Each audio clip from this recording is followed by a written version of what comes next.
So, how is this possible? You're a school bus driver, and we did a background check on you, and we found you arrested for prostitution. Nope, no joke.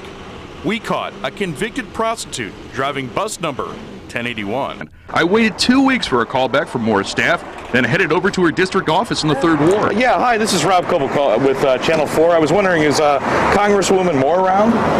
I believe she's not here today. Also, when this explosion happened, you've got to remember these people in the neighborhood getting ready for a holiday, sitting down at dinner tables. It was a little after 6 o'clock when that explosion went off. They ran out and saw a fireball of smoke and fire and flames coming at them. You wouldn't randomly look at one of the 1,300 school bus drivers just to double check. We could do that. Will you do that now? We could do that. But you're not going to commit to it right now. Well, again, we would commit to if there's value to it, okay? Value would be safety of these children. Well, and to hold the bus companies accountable. Doesn't seem anybody's doing that. I don't think that's a fair statement at all. And that same tension is evident from Congressman Sensenbrenner, who made it clear he didn't like us looking at how much of your money he gives his staff. And it's tough when you get cheap shots from the news media and other Are you calling this a cheap shot? Absolutely, I'm calling it a cheap shot. You felt it was a cheap shot? I was going to give you an opportunity to respond. No. You can put it on the cutting room floor. Well, what do you mean by that? Just what I said. Okay. But he wasn't finished. As he walked away back to his town hall meeting, listen to what he said. Now you see what the news is, not solving the deficit. So how did the I-Team get our hands on such a real-looking ID? Well, it was easy. We just went right to the internet. We aren't going to name the company, but followed their simple instructions. Picked a Wisconsin driver's license, typed in a birth date, took a picture.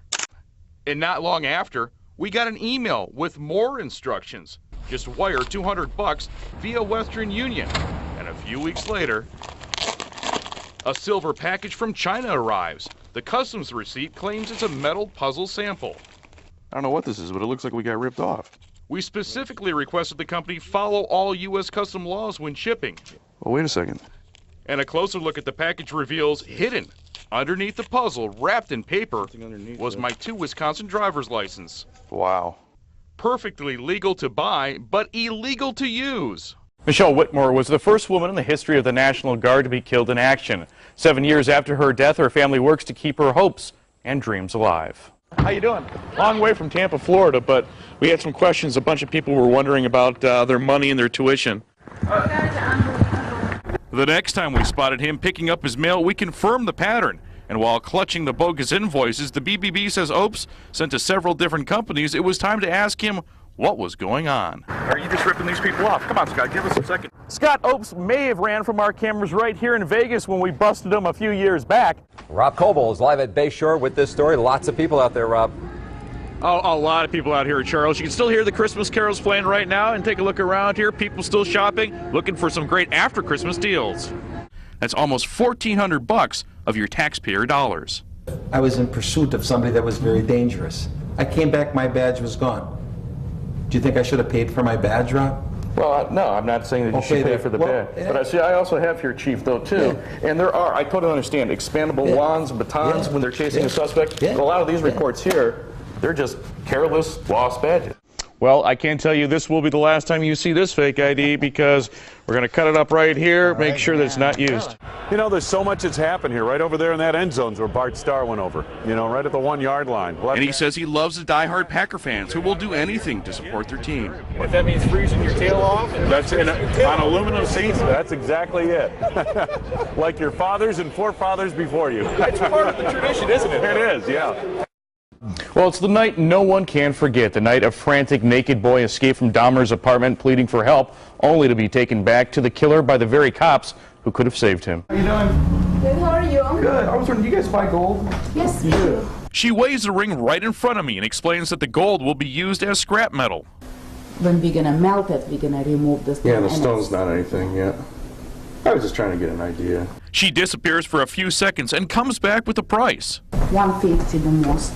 Okay. Almost $100 less than what I estimated it at.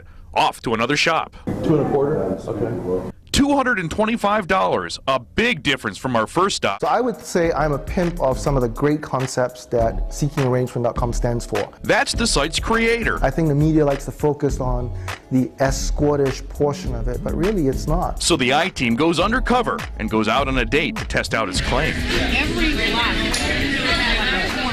Ladies and gentlemen, welcome to Las Vegas. Come along as we catch a plane to Sin City, ready with our own little surprise for the CEO of the website. Is that I actually signed up and built a profile on your site. You didn't know that, did you? No, I had no idea. And I went out on an arrangement. Oh, you did? Brandon Wade is the CEO and founder of the website. The MIT grad says the concept behind it is simple. And that's being brutally honest up front about what you want and what you can get out of a relationship. A relationship needs to be mutually beneficial. And in this case, that means sugar babies negotiate monthly allowances or lavish gifts in order to spend time with their date. That brings the I-Team here to the founder of Elite Sports' front door. This is the woman we're trying to find, Stacy Jensen.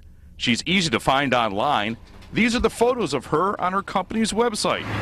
No answer. So the I-Team finds Deb Schmitz, the company's co-founder. Can we ask you some questions?